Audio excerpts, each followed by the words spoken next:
अध्याय 8 बेबीलोन का ऊंटों का व्यापारी। हिंदी ऑडियोबुक.com। इंसान को जितनी ज़्यादा भूख लगती है उसका दिमाग उतनी ही ज़्यादा स्पष्टता से काम करता है। इसके अलावा वह भोजन की खुशबू के प्रति उतना ही ज़्यादा संवेदनशील हो जाता है। अजियोर का पुत्र तरकाद निश्चित रूप से ऐसा ही महसूस कर रहा था। 2 दिन से उसके मुंह में अन्न का दाना भी नहीं गया था। उसने सिर्फ 2 छोटे अंजीर खाए थे जो उसने एक बगीचे की दीवार के ऊपर से चुराकर तोड़े थे। वह इससे ज़्यादा इसलिए नहीं तोड़ पाया क्योंकि तभी बाग की मालकिन गुस्से से बाहर निकल आई और उसे पकड़ने के लिए सड़क पर भागने लगी। उसकी तीखी चीख अब भी तरकाद के कानों में गूंज रही थी।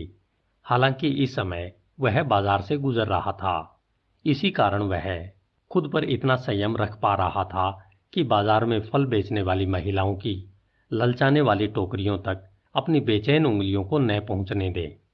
इससे पहले कभी उसे यह एहसास नहीं हुआ था कि बेबीलोन के बाजारों में खाने पीने का इतना सारा सामान है और उसकी खुशबू इतनी अच्छी है। बाजार छोड़कर वह सराय की तरफ चल दिया। वह सराय के भीतर जाकर कुछ खाना चाहता था और इसी आशा में सराय के सामने इधर से उधर घूमने लगा। काश कोई जान पहचान वाला मिल जाए जिससे वह तांबे का एक सिक्का उधार ले सके। वह जानता था कि तांबे के सिक्के को देखकर ही सराय का मालिक मुस्कुराएगा और उसे भरपेट खाना खिलाएगा। वह यह भी जानता था कि तांबे के सिक्के के बिना सराय का मालिक उसे दुत्कार कर भगा देगा। वह सोच विचार में इतना खोया हुआ था कि उसे अपने आसपास की जरा भी सुध बुध नहीं रही। अचानक उसने अपने सामने एक ऐसे व्यक्ति को खड़ा देखा जिससे वह सबसे ज्यादा बचना चाहता था। वह ऊंटों का व्यापारी देवेजीर था। उसने जितने भी दोस्तों और अन्य लोगों से उधार लिया उनमें देवेजीर सबसे ज्यादा परेशान करता था, क्योंकि तरकाद तत्काल कर्ज चुकाने के अपने वादे को पूरा नहीं कर पाया था। तरकाद को देखकर देवेजीर के चेहरे पर चमक आ गई। अरे वाह, यह तो तरकाद है। मैं तुम्हें ही तो ढूंढ रहा था ताकि तुम मुझे तांबे के वे 2 सिक्के चुका दो जो मैंने तुम्हें 15 दिन पहले उधार दिए थे। इसके अलावा चांदी का वह सिक्का भी जो मैंने तुम्हें इससे पहले उधार दिया था। तुम अच्छे मिल गए। आज वे सिक्के मेरे बहुत काम आ सकते हैं। तुम क्या कहते हो बच्चे, क्या कहते हो? तरकाद हकलाने लगा और उसका चेहरा लाल पड़ गया। उसके खाली पेट में कुछ भी नहीं था जिससे उसे मुंह पर देवीजेर के साथ बहस करने की शक्ति मिले। वह कमजोर स्वर में बुदबुदाया, मुझे अफसोस है, मुझे बहुत अफसोस है, परंतु आज मेरे पास तांबे या चांदी का एक भी सिक्का नहीं है जिससे मैं आपका उधार चुका सकूं। देवेजीर ने जोर देकर कहा, तो फिर उनका इंतजाम करो। निश्चित रूप से तुम तांबे और चांदी के कुछ सिक्कों का इंतजाम तो कर ही सकते हो ताकि अपने पिता के पुराने मित्र का कर्ज चुका सको जिसने जरूरत के समय तुम्हारी मदद की थी। चूंकि बदकिस्मती मेरा पीछा कर रही है इसलिए मैं आपका कर्ज नहीं चुका सकता। बदकिस्मती? अपनी कमजोरी के लिए देवी देवताओं को क्यों दोष देते हो? बदकिस्मती हर उस व्यक्ति का पीछा करती है जो कर्ज चुकाने के बजाय कर्ज लेने के बारे में ज्यादा सोचता है। मैं सराय में खाना खाने जा रहा हूँ क्योंकि मुझे बहुत भूख लगी है। तुम भी मेरे साथ आ सकते हो। मैं तुम्हें एक कहानी सुनाना चाहता हूँ। तरकाद को देवेजीर का मुंह फट अंदाज पसंद नहीं आया, परंतु सराय के अंदर जाने के विचार से उसे खुशी हुई क्योंकि अब उसके मन में भोजन मिलने की आशा जग गई थी। देवेजीर उसे कमरे के दूर वाले कोने में ले गया जहां वे छोटे कालीनों पर बैठे। जब सराय का मालिक कास्कोर उनके पास मुस्कुराते हुए आया तो देवेजीर ने उससे मजाकिया अंदाज में कहा, रेगिस्तान की मोटी छिपकली, मेरे लिए बकरे की टांग लाओ जिसमें बहुत सारा गोश्त हो और बिल्कुल भूरी हो। इसके अलावा ब्रेड और सब्जियां भी ले आओ क्योंकि मैं बहुत भूखा हूं और डटकर भोजन करना चाहता हूं। मेरे मित्र को भी मत भूलना। उसके लिए एक जग भरकर पानी लाना। पानी ठंडा होना चाहिए क्योंकि आज बहुत गर्मी है। तरकाद निराश हो गया। क्या यहां पर बैठकर वह सिर्फ पानी पिएगा और इस आदमी को बकरे की मोटी टांग खाते हुए देखेगा? उसने कुछ नहीं कहा। वह यह सोच भी नहीं पा रहा था कि वह क्या कहे। बहरहाल देवेजीर ने तो चुप रहना कभी सीखा ही नहीं था। वह दूसरे ग्राहकों की तरफ देखकर मुस्कुराने लगा और मित्रतापूर्व अंदाज में हाथ हिलाने लगा। वे सब उसे अच्छी तरह जानते थे। इसके बाद देवेजीर ने आगे कहा, आरपा से हाल ही में एक यात्री लौटा है। उसने मुझे एक अमीर आदमी के बारे में बताया जिसने पत्थर के एक टुकड़े को इतना बारीक तराश लिया है कि इंसान उसके आर पार देख सकता है। उसने इसे अपने घर की खिड़की में लगा दिया है ताकि बारिश से बचा जा सके। यात्री के अनुसार यह पत्थर पीला है। यात्री ने जब इसके आर पार देखा तो बाहर की दुनिया विचित्र दिख रही थी और अपने वास्तविक रंग रूप में नजर नहीं आ रही थी। इस बारे में तुम क्या कहते हो तरकाद? क्या तुम्हें लगता है कि इंसान को दुनिया वास्तविकता से अलग दिख सकती है? शायद, युवक ने कहा। उसकी दिलचस्पी कहानी से ज्यादा बकरे की मोटी टांग में थी जो देवेजीर के सामने रखी थी। मैं जानता हूं कि यह सच है क्योंकि मैंने दुनिया को वास्तविकता से भिन्न रंग में देखा है। मैं तुम्हें एक कहानी सुनाने जा रहा हूं। उससे तुम यह जान जाओगे कि मैं दुनिया को फिर से सही रंगों में कैसे देख पाया। पड़ोस में खाना खा रहे एक व्यक्ति ने अपने पड़ोसी से फुसफुसाते हुए कहा, देवेजीर कहानी सुना रहा है। वह अपने कालीन को पास खींच लाया। भोजन करने वाले बाकी लोग भी अपना भोजन लेकर वहीं आ गए और एक अर्धव्रत बना लिया। उनके चबर चबर खाने की आवाजें तरकाद के कानों में गूंज रही थी। सिर्फ तरकाद ही था जिसके सामने भोजन नहीं था। देवेजीर ने उसके लिए भोजन नहीं मंगवाया था, न ही उसने तरकाद को ब्रेड का वह टुकड़ा उठाने का इशारा किया था जो प्लेट से फर्श पर गिर गया था। देवेजीर ने बकरे की टांग का एक बड़ा हिस्सा काटने के बाद कहा, आज जो कहानी मैं सुनाने जा रहा हूं वह मेरे शुरुआती जीवन के बारे में है। इस कहानी में यह बताया गया है कि मैं ऊंटों का व्यापारी कैसे बना। क्या किसी को मालूम है कि मैं कभी सीरिया में गुलाम था? श्रोता आश्चर्य से बुदबुदाने लगे, जिसे सुनकर देवेंजीर संतुष्ट हुआ। देवेंजीर ने बकरे की टांग को एक बार फिर कुतरते हुए कहा, युवावस्था में मैंने अपने पिता का व्यवसाय यानी काठी बनाना सीखा। मैं उनकी दुकान में उनके साथ काम करता था और फिर मेरी शादी हो गई। मैं युवा था परंतु मुझ में ज्यादा योग्यता नहीं थी, इसलिए मैं बहुत कम कमा पाता था। सिर्फ इतना कि मैं जैसे तैसे अपनी पत्नी का खर्च उठा पाता था। मैं बहुत सी अच्छी चीजों की लालसा करता था परंतु मेरे पास उन्हें खरीदने के लिए पैसे नहीं थे। जल्दी ही मैंने पाया कि पैसे न होने के बावजूद दुकानदार मुझे उधारी पर सामान देने के लिए तैयार थे। युवा और अनुभवहीन होने के कारण मैं यह नहीं जानता था कि जो व्यक्ति अपनी कमाई से ज्यादा खर्च करता है वह अनावश्यक भोग विलास के बीज बोता है और आगे चलकर उसे मुश्किलों और अपमान की फसल काटना पड़ती है। चूंकि मैं यह नहीं जानता था, इसलिए मैंने अपने अरमानों को पूरा किया और पत्नी तथा घर के लिए विलासिता की वस्तुएं उधारी पर खरीद ली। मैं जितना उधार चुका सकता था उतना चुकाता रहा। कुछ समय तक तो सब कुछ ठीक चल रहा था, परंतु बाद में मैंने पाया कि मैं अपनी आमदनी से एक साथ दोनों काम नहीं कर सकता था। मैं अपनी आमदनी से या तो अपना खर्च चला सकता था या फिर अपना कर्ज चुका सकता था। कर्जदार अपना उधार वसूल करने के लिए मेरा पीछा करने लगे और मेरी जिंदगी दुखद बन गई। मैंने अपने मित्रों से उधार लिया परंतु उनका कर्ज भी नहीं चुका पाया। चीजें बद से बदतर होती गई। मैंने अपनी पत्नी को मायके भेज दिया और खुद बेबीलोन छोड़कर दूसरे शहर में जाने का फैसला किया जहां मुझे बेहतर अवसर मिले। 2 साल तक मैंने कारवां के व्यापारियों के यहाँ काम किया। इस दौरान मैं बहुत बेचैन और दुखी रहा। इसके बाद मैं डाकुओं के गिरोह में शामिल हो गया जो रेगिस्तान में निशस्त्र कारवां की तलाश में भटकते हैं। इस तरह के काम हमारे खानदान के नाम पर कलंक थे, परंतु मैं दुनिया को रंगीन पत्थर से देख रहा था और मुझे यह एहसास ही नहीं था कि मेरा कितना पतन हो गया है। हमें अपने पहले अभियान में सफलता मिली। हमने बहुत सा सोना, रेशमी कपड़े और अन्य बहुमूल्य वस्तुएं लूट ली। हम लूट के सामान को गिनी ले गए और खर्च कर डाला। दूसरी बार हमारी किस्मत उतनी अच्छी नहीं रही। जैसे ही हमने सामान लूटा, कुछ सशस्त्र लोगों ने हम पर हमला कर दिया। ये भाले वाले उस कबीले के मुखिया ने भेजे थे जिसे कारवां संरक्षण के लिए पैसे देते थे। हमारे 2 लीडर्स मारे गए और बाकी सब लोगों को पकड़कर दमिश्क ले जाया गया, जहां हमारे कपड़े उतारकर हमें गुलामों के रूप में बेच दिया गया। मुझे सीरिया के रेगिस्तानी कबीले के मुखिया ने चांदी के 2 सिक्कों में खरीदा। मेरे बाल उतरवा दिए गए और मेरे शरीर पर सिर्फ एक कपड़ा था जो कमर पर लिपटा हुआ था। मैं बाकी गुलामों से ज्यादा अलग नहीं था।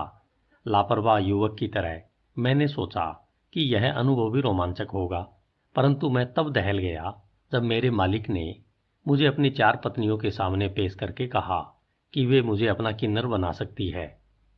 दरअसल तब जाकर मुझे अपनी निराशाजनक स्थिति का एहसास हुआ। रेगिस्तान के ये लोग जंगली और योद्धा थे। उनकी इच्छाओं का पालन करना मेरी मजबूरी थी, क्योंकि मेरे पास न तो हथियार थे और न ही बचाव के साधन। जब उन चारों महिलाओं ने मुझे गौर से देखा तो मैं दहशत में खड़ा रहा। मैं सोच रहा था कि क्या मुझे उनसे दया की आशा करनी चाहिए। पहली पत्नी सीरा बाकी तीनों पत्नियों से बड़ी थी। मेरी तरफ देखते समय उसका चेहरा भावहीन था। मुझे उससे दया की कतई उम्मीद नहीं थी। मैंने दूसरी पत्नी की तरफ आशा भरी नजर डाली। वह एक घमंडी सुंदरी थी जो मेरी तरफ इतनी उदासीनता से देख रही थी जैसे जमीन पर रेंगने वाले किसी कीड़े को देख रही हो। बाकी दोनों छोटी पत्नियां हंस रही थी जैसे यह कोई दिलचस्प मजाक हो। सजा का इंतजार करते समय मुझे ऐसा लगा जैसे एक युग बीत गया हो। हर महिला चाहती थी कि दूसरी महिला फैसला करे। अंत में सीरा ने ठंडी आवाज में कहा, हमारे पास बहुत से किन्नर है, परंतु ऊंटों की देखभाल करने वाले गुलाम बहुत कम है। जो है वे किसी काम के नहीं है। आज ही मैं अपनी बीमार माँ से मिलने जाना चाहती हूँ, परंतु ऐसा कोई गुलाम नहीं है जिस पर मैं भरोसा कर सकूं कि वह मेरे ऊंट को ठीक से ले जाएगा। इस गुलाम से पूछो कि क्या यह ऊंटों की देखभाल कर सकता है। इस पर मेरे मालिक ने मुझसे पूछा, तुम ऊंटों के बारे में क्या जानते हो। अपनी खुशी को छुपाने की कोशिश करते हुए मैंने जवाब दिया, मैं उन्हें बिठा सकता हूँ, उन पर बोझ लाद सकता हूँ, उन्हें बिना थके लंबी यात्राओं पर ले जा सकता हूँ। अगर जरूरत हो तो मैं उनके साजो सामान की मरम्मत भी कर सकता हूँ। मेरे मालिक ने कहा, ऐसा लगता है कि गुलाम को ऊंट संभालने का अनुभव है। सीरा, अगर तुम चाहो तो तुम इस आदमी को अपने ऊंट की देखभाल के लिए रख सकती हो। इस तरह मुझे सीरा के हवाले कर दिया गया। उसी दिन मैं उसे ऊंट पर बैठाकर उसकी बीमार माँ से मिलवाने ले गया। यात्रा लंबी थी और मुझे उसकी मदद के लिए उसे धन्यवाद देने का अवसर मिल गया। मैंने उसे यह भी बताया कि मैं जन्म से गुलाम नहीं था और मेरे पिता बेबीलोन के एक सम्मानित काठी बनाने वाले थे। मैंने उसे अपने बारे में बहुत कुछ बताया, लेकिन उसके जवाब सुनकर मैं उलझन में पड़ गया और बाद में मैंने उसकी बातों पर काफी विचार किया। तुम खुद को स्वतंत्र व्यक्ति कैसे कह सकते हो जब तुम्हारी कमजोरी ने तुम्हारा यह हाल कर दिया है। अगर किसी व्यक्ति में गुलाम की आत्मा है तो चाहे वह जन्म से कुछ भी हो, अंततः वह गुलाम ही बन जाएगा। इंसान भी पानी की तरह अपने स्तर पर पहुंच जाता है। अगर किसी व्यक्ति में स्वतंत्र नागरिक की आत्मा है तो अपने दुर्भाग्य के बावजूद अंततः सम्मानित नागरिक बन जाएगा। मैं 1 साल से ज्यादा समय तक बाकी गुलामों के साथ रहा, परंतु मैं उनसे जुड़ नहीं पाया। एक दिन सीरा ने मुझसे पूछा, शाम को बाकी गुलाम आपस में मिलते हैं और एक दूसरे के साथ हंसी मजाक करते हैं, परंतु तुम अपने तंबू में अकेले क्यों बैठे रहते हो। इस पर मैंने जवाब दिया, मैंने आपकी कही बातों पर विचार किया है। मुझे नहीं लगता कि मुझ में गुलाम की आत्मा है। मैं उनमें से एक नहीं बन सकता, इसलिए मैं अलग बैठता हूँ। उसने मुझे विश्वास में लेकर कहा, मुझे भी अलग बैठना पड़ता है। मेरे माता पिता ने बहुत दहेज दिया था और इसी कारण मेरे पति ने मुझसे शादी की थी। बहरहाल उन्हें मुझसे जरा भी प्रेम नहीं है। हर औरत की हसरत होती है कि वह मां बने, परंतु मेरी यह हसरत अधूरी है। मैं बांझ और निसंतान हूँ, इसलिए मुझे अलग बैठना पड़ता है। अगर मैं मर्द होती तो इस तरह गुलामों जैसी जिंदगी जीने के बजाय आत्महत्या कर लेती। लेकिन हमारे कबीले की परंपराओं में औरत और गुलाम में कोई खास फर्क नहीं है। मैंने सीरा से अचानक पूछा, अब आप मेरे बारे में क्या सोचती हैं? मुझ में मर्द की आत्मा है या गुलाम की? उसने जवाब दिया, तुमने बेबीलोन में जो कर्ज लिए थे, क्या तुम उन्हें चुकाना चाहते हो? हाँ, मैं चाहता तो हूँ, परंतु मुझे ऐसा करने का कोई रास्ता नहीं दिख रहा। अगर तुम समय गुजर जाने दोगे और उन्हें चुकाने की कोशिश नहीं करोगे, तो तुम में गुलाम की घृणित आत्मा है। जो व्यक्ति खुद का सम्मान नहीं करता है, वह गुलाम ही होता है। और जो व्यक्ति अपने कर्ज को नहीं चुकाता है, वह खुद का सम्मान नहीं कर सकता। परंतु मैं क्या कर सकता हूँ? मैं तो सीरिया में गुलाम हूँ। कमजोर आदमी, तुम जिंदगी भर सीरिया में गुलाम ही बने रहोगे। मैं कमजोर नहीं हूँ, मैंने गुस्से से कहा। इसे साबित करके दिखाओ। कैसे? क्या हमारा महान सम्राट अपने दुश्मनों से हर संभव तरीके से और पूरी ताकत से नहीं लड़ता है? तुम्हारा कर्ज ही तुम्हारा दुश्मन है। उसी ने तुम्हें बेबीलोन से खदेड़ दिया है। तुमने उससे लड़ना छोड़ दिया है, इसलिए अब वह तुमसे ज्यादा ताकतवर बन गया है। अगर तुम मर्द की तरह लड़ते तो तुम जीत सकते थे। तब शहर के लोग तुम्हारा सम्मान करते, परंतु तुम में उससे संघर्ष करने का हौसला नहीं था। और देखो, आज तुम्हारा यह हाल है कि तुम गुलाम हो। मैंने उसके निर्दयी आरोपों के बारे में काफी सोचा। मैंने अपनी रक्षा में कई बातें सोची, जिनसे मैं सीरा के सामने यह साबित कर सकूं कि मैं दिल से गुलाम नहीं था। बहरहाल, मुझे ऐसा करने का अवसर नहीं मिल पाया। 3 दिन बाद सीरा की दासी मुझे अपनी मालकिन के पास ले गई। सीरा ने कहा, मेरी माँ बहुत बीमार है। मेरे पति के रेवड़ के 2 सबसे अच्छे ऊंट को तैयार करो। उन पर लंबी यात्रा के लिए पानी की मशकें और खाने का सामान बांध लो। मेरी दासी तुम्हें रसोई से भोजन दे देगी। मैंने ऊंटों को तैयार किया। मैं इस बात पर हैरान था कि दासी ने खाने का इतना ज्यादा सामान क्यों बांधा था, क्योंकि सीरा की माँ जहां रहती थी, वहां पहुंचने में 1 दिन से भी कम समय लगता था। दासी सबसे पीछे वाले ऊंट पर सवार थी और मैं अपनी मालकिन के ऊंट को रास्ता दिखा रहा था। उनकी माँ के घर पहुंचते पहुंचते काफी अंधेरा हो चुका था। सीरा ने दासी को अंदर भेजने के बाद मुझसे कहा, देवेजीर, तुम में स्वतंत्र नागरिक की आत्मा है या गुलाम की? मैंने जोर देकर कहा, स्वतंत्र नागरिक की। अब तुम्हारे सामने यह साबित करने का अवसर आ गया है। इस वक्त तुम्हारे मालिक शराब के नशे में धुत है और उनके सिपा सालार भी मदहोश हैं। इन ऊंटों को लेकर यहां से भाग जाओ। इस थैले में तुम्हारे मालिक की पोशाक है, जिससे तुम्हें वेश बदलने में मदद मिलेगी। मैं कहूंगी कि जब मैं अपनी बीमार माँ के पास थी, तब तुम ऊंट चुराकर भाग गए। मैंने उससे कहा, आप में महारानी की आत्मा है। मेरी बहुत इच्छा होती है कि आप भी मेरे साथ चलें, ताकि मैं आपको खुशी प्रदान कर सकूं। उसने जवाब दिया, खुशी उस भागने वाली पत्नी को नहीं मिलती जो दूर देशों में अनजान लोगों के बीच इसकी तलाश करती है। अब तुम अपने रास्ते जाओ, रेगिस्तान के देवता तुम्हारी रक्षा करें, क्योंकि तुम्हारी मंजिल दूर है और रास्ते में तुम्हें खाने पीने को कुछ नहीं मिलेगा। भागने के लिए मुझे ज्यादा प्रोत्साहित करने की जरूरत नहीं थी। मैंने उसे दिल से धन्यवाद दिया और रात के अंधेरे में दूर चल दिया। मुझे उस अजीब स्थान का कोई ज्ञान नहीं था, और बल्कि एक हल्का सा आभास था कि बेबीलोन किस दिशा में है। बहरहाल, मैं बहादुरी से पहाड़ियों की दिशा में रेगिस्तान के पार चल दिया। मैं एक ऊंट पर सवार हुआ और दूसरे को अपने पीछे पीछे चलने का इशारा किया। मैंने पूरी रात यात्रा की और अगले पूरे दिन भी। मैं जानता था कि मालिक का सामान चुराकर भागने वाले गुलामों को बहुत सख्त सजा दी जाती है। उस शाम को मैं एक उजाड़ सी जगह पर पहुंचा। रेगिस्तान की तरह ही यहां भी कोई नहीं रहता था। नुकीली चट्टानों ने मेरे वफादार ऊंटों के पैर जख्मी कर दिए थे। वे बहुत धीमे धीमे और कराहते हुए चल रहे थे। मुझे रास्ते में इंसान तो क्या, जानवर तक नहीं मिला। मैं अच्छी तरह समझ सकता था कि इस उजाड़ जगह पर कोई क्यों नहीं रहता था। उसके बाद की यात्रा इतनी भीषण थी कि बहुत कम लोग उसे करने के बाद जिंदा बचे होंगे।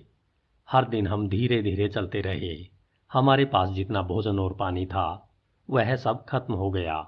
सूरज की गर्मी निर्ममता से हमें झुलसा रही थी।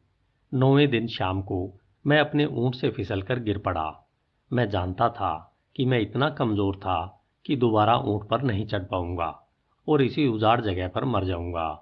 मैं जमीन पर ही पसर गया और सो गया। मेरी आंख जब खुली तब सूरज की पहली किरण ही निकली थी। मैंने उठकर अपने चारों तरफ देखा। सुबह की हवा में ठंडक थी। पास में ही मेरे ऊंट लेटे थे, जो बहुत उदास दिख रहे थे। मेरे आसपास बर्बादी का आलम था, जहां चट्टानें, रेत और कांटेदार चीजें थी। वहां पर पानी का नामो निशान नहीं था। इसके अलावा वहां पर इंसान या ऊंट के खाने के लिए भी कुछ नहीं था। क्या यह हो सकता है कि इस वीराने में ही मैं इस दुनिया से चला जाऊंगा? उस समय मेरा दिमाग जितनी स्पष्टता से सोच रहा था, उतनी स्पष्टता से इसने पहले कभी नहीं सोचा था। अब मेरा शरीर बहुत कम महत्वपूर्ण लग रहा था। मेरे होंठ सूख रहे थे और उनसे खून निकल रहा था। मेरी जीभ सूखी और सूजी थी। मेरा पेट खाली था।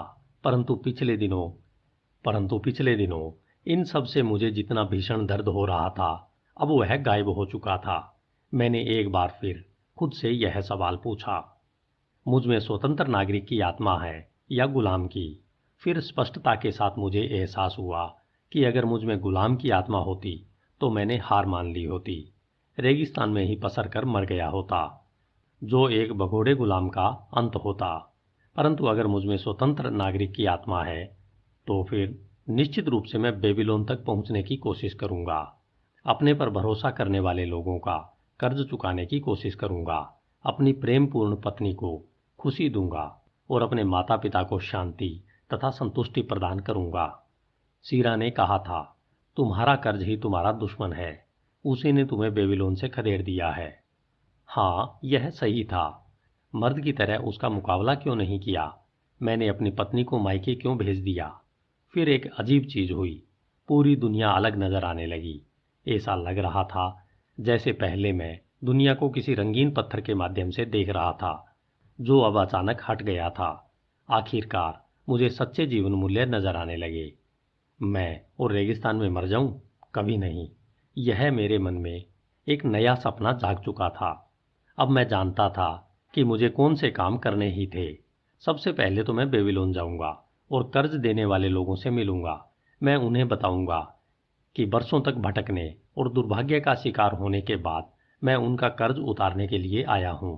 जितनी जल्दी देवता इजाजत देंगे, मैं उनका कर्ज उतार दूंगा। फिर मुझे अपनी पत्नी को खुशी देना चाहिए और एक ऐसा नागरिक बनना चाहिए ताकि मेरे माता पिता मुझ पर गर्व कर सकें। मेरे कर्ज मेरे दुश्मन थे, परंतु जिन लोगों से मैंने कर्ज लिया था वे मेरे मित्र थे। आखिर उन्होंने मुझ पर विश्वास किया था। मैं लड़खड़ाते हुए अपने पैरों पर खड़ा हुआ। भूख से क्या फर्क पड़ता था? प्यास से क्या फर्क पड़ता था? वे तो बेबीलोन की राह पर होने वाली घटनाएं भर थी। मेरे भीतर एक स्वतंत्र व्यक्ति की आत्मा हिलोरे मारने लगी, जो अपने शत्रुओं को जीतने और अपने मित्रों को पुरस्कार देने के लिए जल्दी से बेबीलोन पहुंचना चाहती थी। मैं महान संकल्प से रोमांचित हो गया। मेरी भर्राई आवाज में अब एक नई खनक आ चुकी थी, जिसे सुनकर मेरे ऊंटों की थकी आंखों में भी चमक आ गई। बहुत कोशिशों के बाद वे उठकर खड़े हुए। कराहते हुए लगन के साथ वे उत्तर दिशा में बढ़ते गए।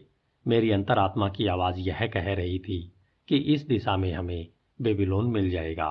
जल्द ही हम उपजाऊ इलाकों में पहुंच गए, जहां हमें पानी, घास और फल मिले। हमें बेबीलोन का रास्ता मिल गया। तब जाकर मुझे यह एहसास हुआ कि स्वतंत्र व्यक्ति की आत्मा जिंदगी को ऐसी समस्याओं की श्रृंखला के रूप में देखती है जिन्हें सुलझाया जाना है, और फिर वह उन्हें सुलझा देता है।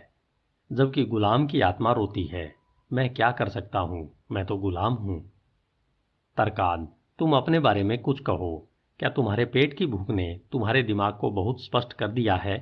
क्या तुम उस राह पर चलने के लिए तैयार हो जो तुम्हें दोबारा आत्मसम्मान दिला सके? क्या तुम दुनिया को इसके सच्चे रंग से देख सकते हो?